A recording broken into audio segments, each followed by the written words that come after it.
yang cepat, yang sangat intensif dan sungguh-sungguh dari saudara-saudara sekalian. Ini saya rasakan sebagai pimpinan saudara-saudara.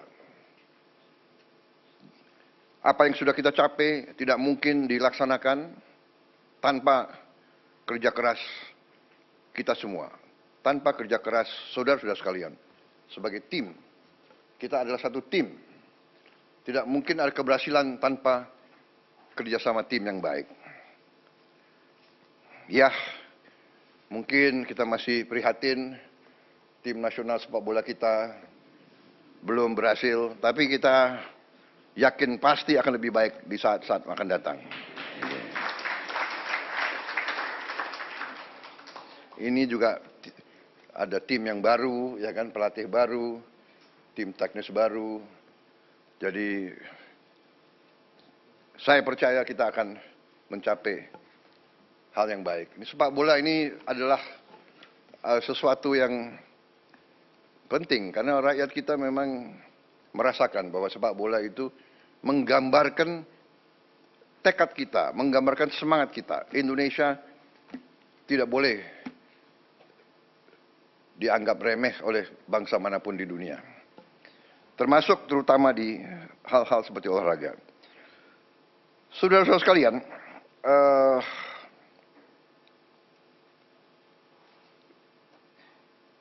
banyak sekali yang sudah kita laksanakan semenjak sidang kabinet yang lalu. Mungkin karena banyaknya inisiatif kita, banyaknya terobosan kita, banyaknya kebijakan kita, mungkin narasi ke rakyat mungkin kurang sempurna, kurang intensif. Ya, ini saya kira perlu kita perbaiki komunikasi kita kepada rakyat. Ya, saya juga terus terang aja sangat terkesan dengan banyaknya kebijakan yang bisa kita keluarkan dalam waktu singkat. Dan ini karena kerja keras para menteri, para wakil menteri, para kepala badan. Saudara-saudara, salah satu yang utama yang harus saya sampaikan adalah bahwa saudara-saudara, ini jangan dianggap hal yang ringan. Kita negara keempat terbesar di dunia. Jumlah penduduk kita sangat besar. Dan bertahun-tahun kita selalu khawatir dengan keamanan pangan. Kita selalu khawatir kita harus impor. Alhamdulillah tahun ini produksinya sangat baik. Dan saya monitor harga-harga sampai hari ini. Keamanan pangan kita. Kita selalu khawatir kita harus impor. Alhamdulillah tahun ini produksinya sangat baik. Dan saya monitor harga-harga sampai hari ini terkendali. Mungkin harga cabai rawit yang agak naik beberapa saat yang lalu, mungkin sekarang sudah mulai turun, ya. Tapi saran saya jangan terlalu banyak makan terlalu pedas. Saya waktu muda sukanya pedas sekali, sekarang dokter melarang saya makan terlalu pedas. Yang muda-muda silakan. Jadi kita bersyukur, ya, dan semua pihak yang bekerja keras. Ya, saya mau ucapkan terima kasih semua pihak di bidang pangan, pertanian yang mendorong hal ini. Pangan adalah yang paling utama. Ya. Harga saham boleh naik turun, pangan aman, negara aman, saudara-saudara.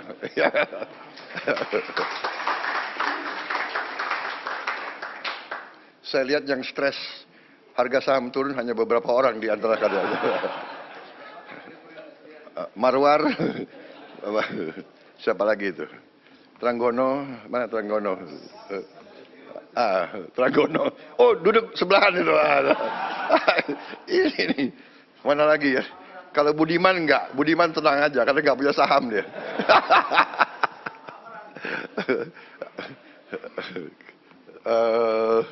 Siapa lagi ya? Amran. Enggak, dia enggak main saham dia. Dia enggak main saham. Siapa lagi ini? Rosan udah botak jadi nggak apa-apa. Jadi demikian saudara-saudara. Kemudian kita juga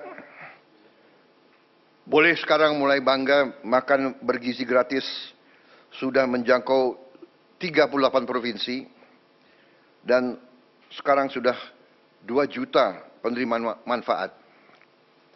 Hanya ini masih belum sebetulnya memuaskan saya, tapi saya mengerti Kepala Badan Gizi Nasional sudah bekerja dengan seluruh jajarannya. Ini sudah paling cepat yang kita bisa laksanakan. Dalam Januari, Februari, Maret, dalam 3 bulan mencapai 3 juta penerima manfaat. Hanya masalahnya kalau saya datang ke suatu desa atau suatu tempat, orang tua yang nanya, Pak, kami di sini belum terima makan bergizi.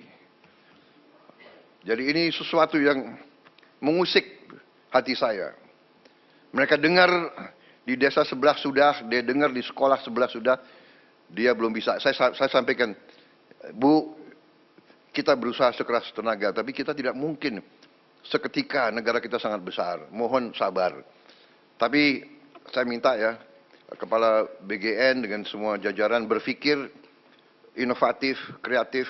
Bagaimana kalau bisa kita percepat? Apa pakai sistem hibrida atau bagaimana? Ya, karena kasihan rakyat kita sangat membutuhkan dan mengharapkan. Tapi terima kasih. Apapun terjadi, ini suatu prestasi yang luar biasa. Saya terima surat-surat dari pimpinan-pimpinan dunia. Mereka bahkan mau belajar dari kita. Banyak kunjungan dari pimpinan-pimpinan negara lain, mereka bilang salah satu yang mereka ingin belajar dari kita adalah makan bergizi. Padahal kita baru mulai. Ya, mereka menganggap bahwa kita salah satu yang paling serius dan paling besar usaha kita menangani ini. Kemudian salah satu yang luar biasa juga, kita berani meluncurkan Badan Pengelola Investasi Danantara Indonesia. Konsolidasi semua kekuatan ekonomi yang dimiliki pemerintah Indonesia, semua dana, semua aset BUMN, kita konsolidasikan. Kita ingin mengelola dengan sebaik-baiknya, setransparansi mungkin, dengan akuntabilitas yang sangat tinggi. Saya beri petunjuk kepada pimpinan Danantara, kalau perlu keputusan-keputusan itu diambil secara hati-hati dan kalau perlu tidak perlu terlalu cepat. Ini adalah kekayaan anak dan cucu kita. Harus dijaga dengan baik. Dan untuk itu saya minta pengawasan, oversight, penilaian risiko sangat berlapis-lapis. Dan saya minta tokoh-tokoh masyarakat ikut mengawasi. Dan saya tegaskan bahwa setiap saat pekerjaan dan semua kebijakan Danantara ini harus bisa diaudit, harus bisa diawasi, harus bisa dipertanggungjawabkan setiap saat oleh siapapun yang menginginkan. Saudara-saudara, tapi ini saya kira adalah terobosan sangat besar. Dengan demikian, saya yakin manajemen semua aset di bawah Danantara akan lebih baik karena kita akan pakai manajemen yang berstandar internasional. juga dengan beberapa penasihat-penasihat tingkat internasional kita ingin mengajak. Saya juga melihat bahwa kita sudah mulai meluncurkan program cek kesehatan gratis untuk setiap warga negara. Ini sudah mulai di roll out dan sudah berjalan. Saya kira ini juga salah satu terobosan saya kira di dunia, saya kira ya, Menteri Kesehatan ya. Tidak semua negara punya program seperti ini.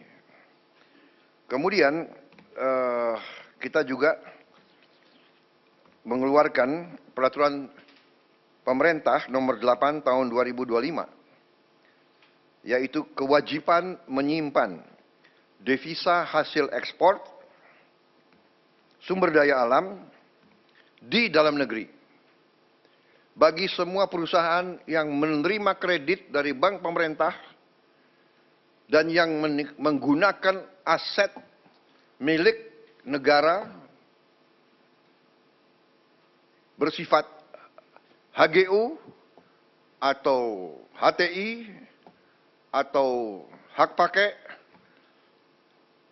Itu adalah aset negara, dia terima, dia manfaatkan aset negara, dia terima kredit, dia wajib hasil usahanya harus disetor di Republik Indonesia. 100% dan minimal waktu 1 tahun. Ini saya diberi laporan kalau sudah berjalan ini akan menambah devisa kita 100 miliar dolar 1 tahun. Karena ini mulai berlaku 1 Maret, jadi mungkin tahun ini baru sekitar 80 miliar dolar yang akan masuk. Jadi saya ucapkan terima kasih semua pihak yang berhasil sampai Danantara Indonesia diluncurkan. Tadi Danantara cek kesehatan juga sudah berjalan dengan baik, devisa hasil ekspor juga berjalan. Kemudian kita juga sudah putuskan kemarin saya resmikan juga peluncuran bank emas pertama di Republik Indonesia. Kita memiliki cadangan emas ke-6 terbesar di dunia. Ke-6 terbesar di dunia. Tapi kita baru punya bank emas baru tahun ini. Berapa minggu lalu saya resmikan. Jadi juga terima kasih semua pihak yang akhirnya kita sekarang punya bullion bank, bank emas, sehingga rakyat bisa menyimpan emasnya di Indonesia dan tidak di negara lain. Ada negara lain tidak punya satu pun tambang emas, tapi dia punya bank emas, kan itu aneh itu. Kemudian saudara-saudara, kami sudah putuskan juga untuk membangun tahun ini, kita harap sudah segera akan mulai dibangun 200 sekolah rakyat berasrama untuk SD, SMP, SMA berasrama, dan ini sekolah berasrama ini diperuntukkan untuk kaum yang kurang mampu, khususnya. Jadi kita dengan ini kita hendak memutus mata rantai kemiskinan. Anak orang kurang mampu, anak orang miskin tidak boleh miskin. Katakanlah bapaknya sekarang pekerjaannya sangat sederhana, dia umpamanya tukang pemulung, anak dan cucunya tukang pemulung tidak boleh jadi tukang pemulung. Dia harus kita berdayakan. Ini rencana kita dan kita akan bangun tahun ini 200 sekolah berasrama tersebut.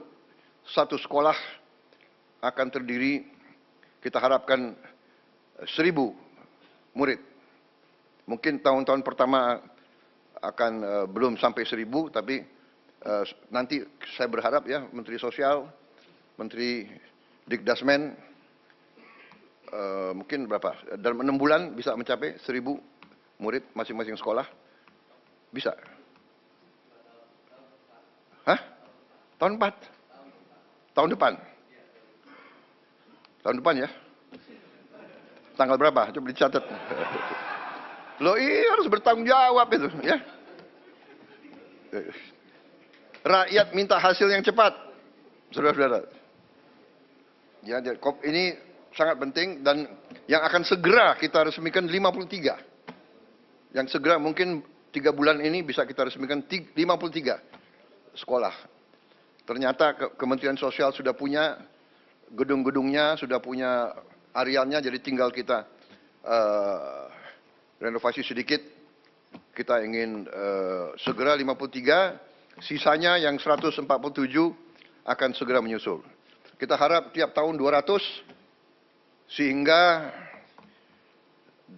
dalam 5 tahun kita minimal akan punya 1 sekolah berasrama di tiap kabupaten. Dan itu harus di tempat-tempat di mana terdapat kantong-kantong kemiskinan. Kita ingin memutus rantai kemiskinan. Kita ingin menghilangkan kemiskinan dalam waktu secepat-cepatnya. Dan ini saya yakin bisa kita kerjakan. Nanti Menteri Koordinator Perekonomian, kemudian Menteri Keuangan, kemudian nanti mungkin Menteri Sosial akan sedikit kasih penjelasan singkat, termasuk juga saya minta Ketua LPS menyampaikan kondisi ekonomi secara umum, sehingga kita dapat gambaran real apa yang telah kita kerjakan, dan kita akan nanti dapat bayangan betapa besar upaya bangsa Indonesia untuk memberi kesejahteraan kepada rakyatnya. Dan berkali-kali saya katakan, ini bukan hanya prestasi kita, ini adalah kerja keras presiden-presiden sebelum kita, menteri-menteri kabinet sebelum kita. Tidak ada pembangunan bangsa yang bisa dikerjakan dalam 5-10 tahun. Pembangunan bangsa Indonesia ini adalah perjuangan lama. Mulai dari tahun 45 dan seterusnya, ada naik dan turun, ada krisis, ada hambatan, ada gangguan-gangguan negara asing berkali-kali, ya kan? Kita tidak mau nyalahkan siapapun, tapi kita sering diganggu. Kita harus sekarang belajar dari sejarah. Kita harus belajar.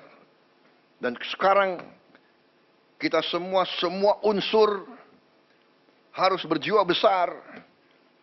Kita atasi perbedaan dengan musyawarah. Kita terima kritik dengan besar hati, tapi kita jangan mau diadu domba. Kita harus bekerja dengan baik untuk rakyat kita. Saudara-saudara, kemudian salah satu juga keputusan besar kita adalah kita dalam waktu dekat akan membentuk 75.000 sampai 80.000 koperasi desa. Ada yang berbasis pertanian, ada yang berbasis nelayan, dan ada yang berbasis lain. Tapi intinya adalah kita ingin ekonomi desa, ekonomi rakyat yang paling bawah bergerak dengan cepat, memobilisasi kekuatan yang kita punya untuk menggerakkan seluruh ekonomi, dan ini akan ada suatu dampak yang sangat besar, keyakinan kami. Saudara-saudara, juga kita juga berhasil bekerja sama dengan swasta, sehingga THR bagi pekerja swasta, BUMN dan BUMD bisa diberikan paling lambat 7 hari sebelum Hari Raya Idul Fitri. Tahun ini pemerintah juga menaruh perhatian khusus kepada para pengemudi dan kurir online yang untuk pertama kalinya akan menerima bonus Hari Raya. Ini karena kerjasama juga dengan pengusaha-pengusaha swasta. Saya mendengar mereka akan terima kurang lebih 1 juta tiap pekerja. Demikian. Tapi saya menghimbau pengusaha swastanya, Kalau bisa ya ditambahlah. Ini menghimbau, ya kan? Kalau menghimbau kan boleh. Tidak ada paksaan kan? Tapi kalau presiden menghimbau ya. Ya. Menghimbau. Ini wartawan ya terus garis bawahi itu. Karena pengusaha harus tahu kalau masa yang bagus dia untung, ya dia juga harus memperhatikan para pekerjanya, ya kan? Justru para pekerja ini yang memberi keuntungan bagi dia. Juga THR dan gaji ke-13 bagi 9,4 juta aparatur negara. Ini sudah kita umumkan. Saudara-saudara, juga untuk membantu masyarakat, kita berhasil untuk menurunkan harga tiket pesawat dalam negeri mencapai 13% penurunan. Ini berlaku untuk periode penerbangan 24 Maret 2025 sampai 7 April 2025.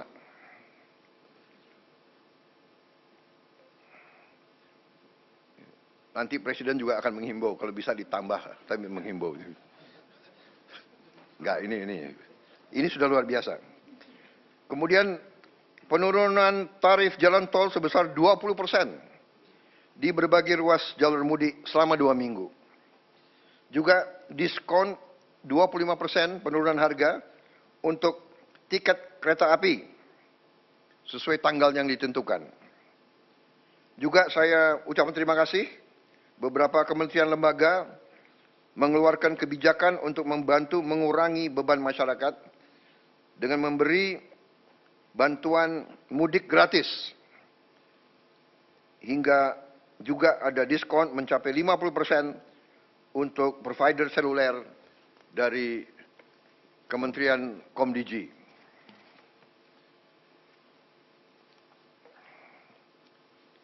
Saya kira dengan demikian persiapan mudik saya harap benar-benar disiapkan dengan baik. Kemudian alur lalu lintas dijamin harus berjalan lancar melalui jalur darat, kereta api, udara, dan laut. Tentunya Menteri Perhubungan yang akan leading dalam pengendalian dan koordinasi hal ini semua. Menteri Perdagangan memantau terus ketersediaan bahan pangan dan harga bahan pokok.